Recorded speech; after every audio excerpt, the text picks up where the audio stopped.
आपकी नीयत साफ है, अगर आप एक अपने माँ बाप की दी हुई बातों को याद रखते हो, तो आपको सिग्नल मिल जाते हैं जब आप डेंजर जोन में होते हो। तो उस हिसाब से बस एक्चुअली मेरे माँ बाप ने ऐसे सोचा था कि इट्स अ पासिंग फैड, और वो थोड़े दिन में उब जाएगी और उसमें टैलेंट तो कुछ है नहीं, तो हम देख लेंगे बाद में।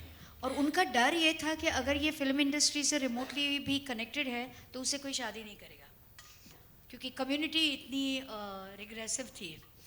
बट शो बिजनेस में क्या है कि अगर आप, it's a one way street and you should know this, अगर आप पूरी ज़िंदगी भी कोशिश करोगे तो आपको यहाँ एंट्री नहीं मिलेगी, मगर अगर आप इस लाइन के लिए बने हो तो आपके लिए दरवाजे खिड़कियाँ सब खुलेंगे, और आप हज़ार मन्नतें मान लो कि मैं इसको छोड़ रही हूँ, अगले महीने छोड़ूंगी, अगले साल छोड़ूंगी, अगले दशक को छोड़ूंगी, आप छोड़ ही नहीं सकते हो। मैं तो कब से छोड़ रहे का सोच रही हूँ, 45 ईयर्स हो गए।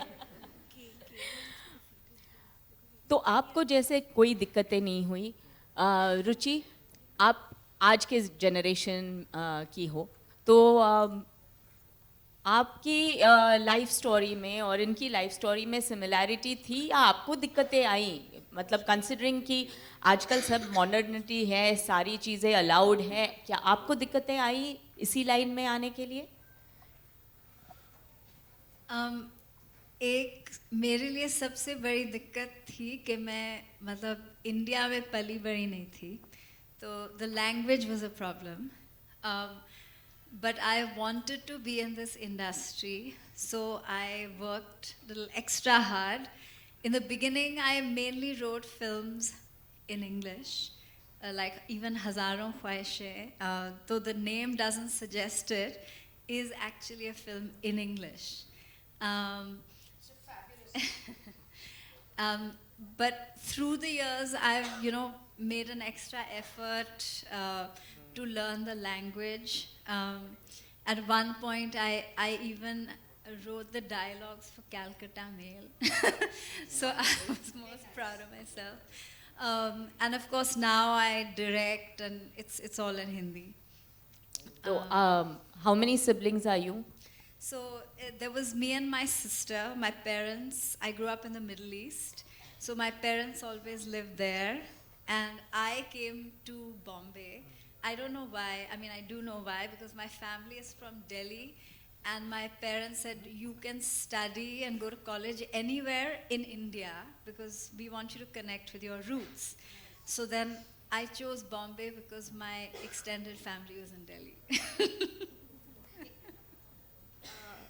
क्योंकि रुचि अपने बारे में बता नहीं रही है, इसलिए मैं सिर्फ कहना चाहूँगी कि हज़ारों ख्वाहिशें ऐसी was a film based on the emergency, and it's the best film on emergency.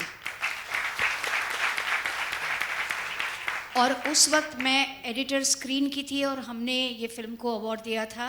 और Calcutta mail is also a very complex socio political issue based film which was a very stirring story. It's very close to my heart. It didn't do well. That's a different thing. इसके साथ साथ मैं ये add करना चाहूँगी कि रुचि जी ने also एक फिल्म बनाई है about women's knowledge on financial independence. आजकल हम सब हमारी बेटियों को ये तो सिखा देते हैं कि काम करना चाहिए, आगे बढ़ना चाहिए, लेकिन अपने पैसे को कैसे संभालना चाहिए, कैसे इन्वेस्ट करना चाहिए, ये कोई नहीं सिखाता। सब अपने हस्बैंड के ऊपर, ब्रदर के ऊपर, फादर के ऊपर निर्भर रहते हैं कि जो हम कमाई करते हैं उसे कैसे संजोया जा सकता है, कैसे बढ़ाया जा सकता है, and that is what financial literacy is all about. तो इन्होंने इसके ऊपर भी बहुत बढ़िया एक फिल्म बनाई है। I hope that all of you all get to see it very soon. Savita ji, I would like to ask you, आप न्यूज़ चैनल की एडिटर हैं, बहुत सारी कहानियाँ आप सुनाते हैं, बहुत सारी कहानियाँ आप तक पहुँचती है जो शायद जनता तक नहीं पहुँच पाती। क्या आपको ये लगता है कि जैसे हम विमेंस डे पे यूं ही बात कर लेते हैं, आज सारी औरतें बैठे हैं, पर ये उस दौर तक ही सीमित रहता है? क्या आप आपके चैनल के द्वारा ये कहानियों को आगे बढ़ाना चाहेंगे? क्या आप ये कोशिश करती हैं? बिल्कुल। एक प्रिंसिपल हम लोग फॉलो करते हैं, वो कहीं लिखित नहीं होता है, लेकिन जिसे How are you, bro? जो मैं जिनकी जगह पर आई हूँ वो राजीव जी से ही ये सीखा। एक 70-30 का प्रिंसिपल है। 70% हम आपको वो कहानियाँ देते हैं जो आप चाहते हैं, और 30% हम आपको वो कहानियाँ देते हैं जो हमें आपको देनी चाहिए।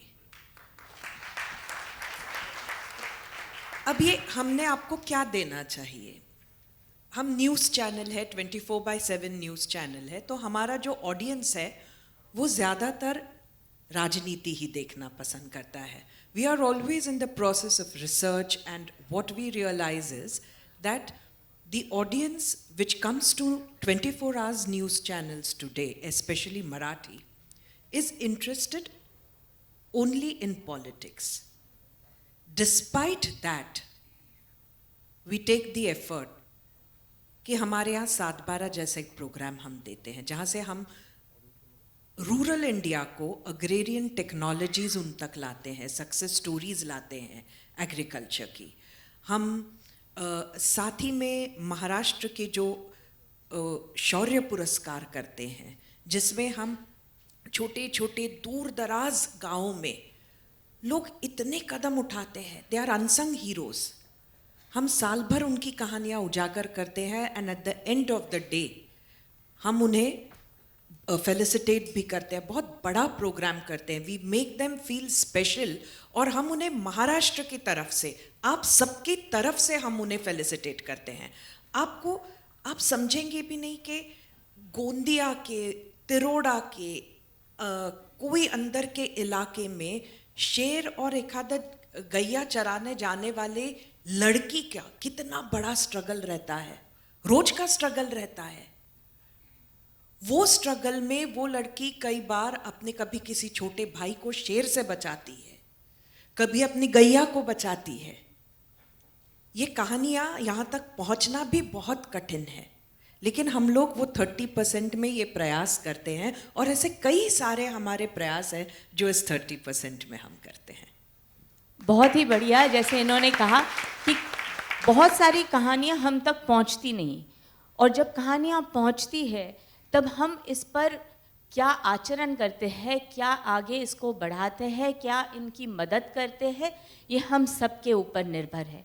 सविता जी, मैं ये भी पूछना चाहूँगी आपको कि जब आप न्यूज़ चैनल की एडिटर बनी, तब क्या आपको ये दिक्कत महसूस हुई कि आप आपके घर के तरफ ज़्यादा ध्यान ना दे पाकर आप काम में ज़्यादा मसरूफ़ हुई, और इसके कारण क्या आपके हेल्थ पे कभी परिणाम हुआ?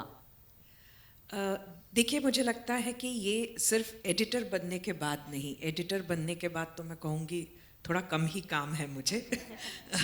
इसके पहले जब मैं ऑन फील्ड रिपोर्टर थी, तो पिछले 25 साल मैं कहूँगी ये ज़्यादा स्ट्रगल होता है, क्योंकि आपको बिल्कुल पता नहीं, शायद यहाँ से डॉक्टर्स भी मेरे से आइडेंटिफाई कर सकेंगे, स्टाफ भी आइडेंटिफाई कर पाएगा, कि अगर कहानी 5:30 बजे की है, या रात के 3 बजे कहीं आग लगती है, या कहीं कुछ होता है, आपको निकलना ही है।